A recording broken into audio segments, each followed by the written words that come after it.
name's Allison. I'm the Programs Outreach and Youth Services Manager here at Monterey County Free Libraries. Thank you for joining me for another Self-Care Sunday. Today I've brought back our favorite Self-Care Sunday chef, Steve, and he is going to show us how to make a peach crumble. Hi everyone, I'm Steve, and today I'm going to be showing you how to make a vegan peach crumble. So our ingredients for today are, of course, peaches. We have lemon, we have a container of oats, flour, sugar, brown sugar, 3/4 cup of water, cinnamon and nutmeg, and our vegan butter substitutes. And what kind of oats are we using? We're using just instant quick oats. And do you have a particular brand of vegan butter that you use? This actually is Country Crock plant butter. It is avocado based. They do an avocado and an olive oil base. I prefer this one. I think it just has a better flavor. So I have 3 fairly large peaches that I'm going to dice up in pretty large chunks. These will cook down a little bit, and you want some nice bite-sized pieces. So we're gonna cut that into thirds, and then one more time. These peaches come to us fresh. And that's a good point that you said that. We're going to be using fresh fruit. If you use frozen fruits, you're going to have a pretty watery mixture. What about canned? Canned as well. Canned usually comes in some sort of syrup, and we're going to be making our own syrup with our ingredients today. Would you recommend that if somebody doesn't have access to fresh fruit and needs to use canned, that they strain out the syrup first?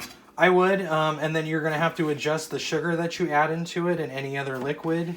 Same being said for frozen. If you want to use frozen fruit, you can, but you're going to not include the water that we have in this recipe today. So as I cut these, I'm actually just going to add them directly into a pan. I have my oven preheated to 350 because I will be popping this in shortly, and that's what that beep was. So we're going to add these in and a few other ingredients before we start cooking it and reducing down our fruit mixture. Fun fact about canned and frozen fruit, it actually has the same amount of nutrients as fresh fruit. It's just that it's frozen or canned. And with canned, of course, you want to watch out because a lot of the time it can be canned in a heavy sugar-based syrup. So if you are looking out for that, you can get fruit that's canned in water instead of the syrup and save on the sugar and the calories, especially with this where you're going to be draining it anyways. So our peaches are in the pan. I've added 3/4 cup of water to it, a teaspoon of sugar. I'm not going to add any more sugar than that. I tend to like my fruit a little on the tart side, and peaches are going to have a lot of sugar already. The sugar is to basically give us more of a syrup so we have a thicker sauce. If you don't want to add any extra sugar, you can add in about a tablespoon of cornstarch into this mixture. Make sure you stir it really well so it dissolves, and that'll give you a really nice sort of cobbler texture to it. The cornstarch is for a thickening agent, right? Yeah, it is. I'm also going to add in a teaspoon of cinnamon and nutmeg as well. Same thing, teaspoon? Maybe about a half. Nutmeg's a little strong. These peaches, I can vouch for, are very sweet and amazing on their own. The reason we're not just eating them by themselves as peaches is because they are on the verge of almost going bad. That's how fresh and ripe they are. So we have so many from this abundant tree that we need to find other uses for them. So we're going to turn our heat on fairly high until everything starts to dissolve, and then we're going to drop it down low and simmer and reduce about halfway. That should take about 15 to 20 minutes. How can you tell that stuff's dissolving down? Is it the peaches that dissolve down? Yeah, they'll start to get softer. Your Mushy? liquid will actually start to turn yellow. Ooh. Both from the sugar melting and the peaches melting in there. And you said about 15 to 20 minutes? About 15 to 20 minutes. Okay. Once this starts dissolving, we're also going to add in about a tablespoon of fresh lemon juice. And this acidity will help break everything down and give it a nice flavor. Watch out for seeds. Watch out for seeds. Don't want any seeds in there. Gross. So while our peaches cook and our liquid reduces, we're going to make a crumb topping for this. And this is pretty easy to do. We're just going to add in equal parts of our big ingredients here. We're going to start with flour. And I'm using a half cup. So we'll add in a half cup of flour here. And that's just regular flour? Regular all-purpose flour. We're going to add in, that's probably easier if I pour this, a half cup of cane sugar. And you said already that the sugar amount could be adjusted accordingly. The sugar amount could be adjusted. I'm not going to add quite as much of this brown sugar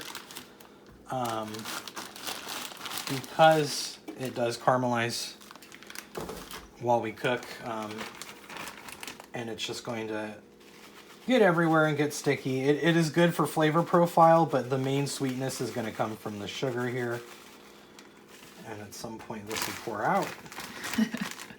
Okay, so now we're just going to do about a quarter cup of this in there. What if somebody wanted to use a sugar substitute, like Equal or Splenda? Like a Splenda? Obviously, I guess you wouldn't add the brown sugar. You would probably go a little heavier on the oats, just so you get a better texture. The Splenda is going to dissolve, and it won't clump as well. As you'll see how this does it. It basically will turn into sand once we add the butter into it. Yeah, I would have to play around with that a little bit. I unfortunately don't have a really good answer for that. I've never used Splenda. I used to use Splenda in all my baking because I was conscious of the calories, and it's pretty much equal. Yeah, it's pretty much. We're going to add in a couple of shakes of cinnamon. That's probably about a half teaspoon. And then this is where our butter comes in, and we want a nice cold cube of butter. We are going to start with about half of this, and I'm just going to break this off and put it in our mixture here into clumps.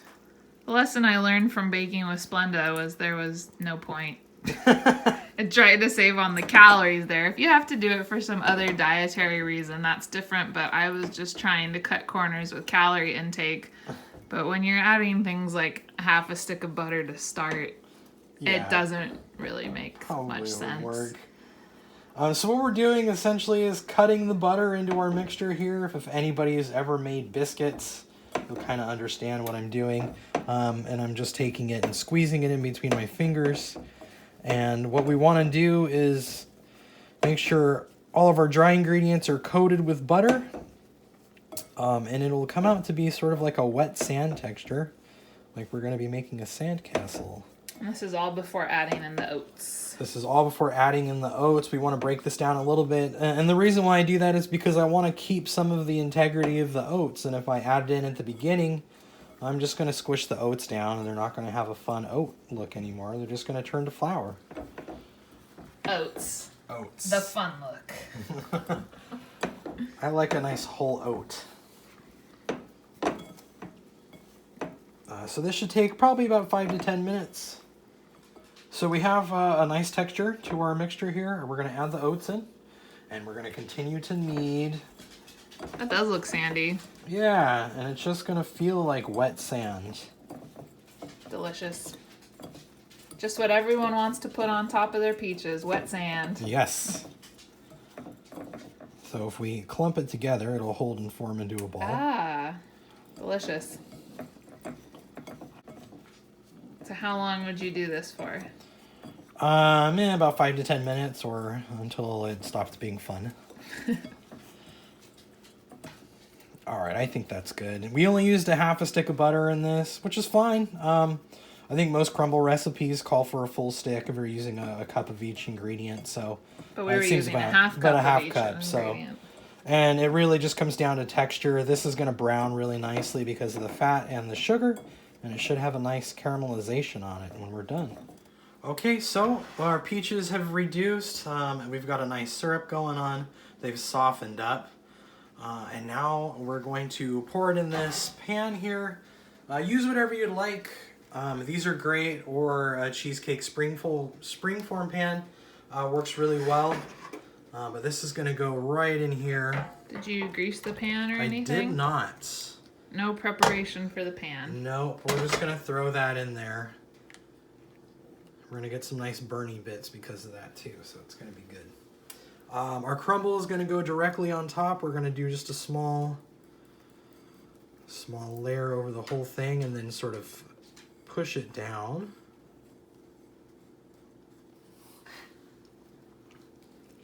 Someone's excited.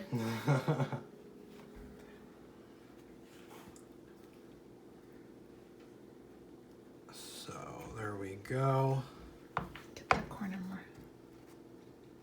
That corner. Yes, yes, yes, yes.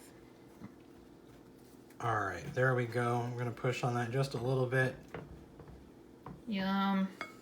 And this is gonna go in the oven. It's been preheated to 350, and we're gonna leave that in there for about 20 minutes or until the top is brown. Make way, Boudreaux. So we did one ahead of time. As you see, it's nice and caramelized. All of our sugar has created this really nice caramel candy top around it. Our crumble has a really nice firm texture, and it should be crunchy when we eat it with a little bit of give. And it looks beautiful, does it not? Yes. Very excited that we have two. And now we have 2 crumbles. Thank you, Steve. You're welcome. I hope you guys out there try this out. It is peach season. Use this with all of your stone fruit. It doesn't matter which ones. And it should be quite delicious. It's a truly magical time of year. And originally we were going to make cookies for today's episode. And then Steve made a peach crumble for me to eat. And I said that we should share it with the world. Ah! Hooray! You ready to eat, Boudreaux? Just kidding. You don't get any. Thanks, everybody. Have a great Sunday and a great rest of your week.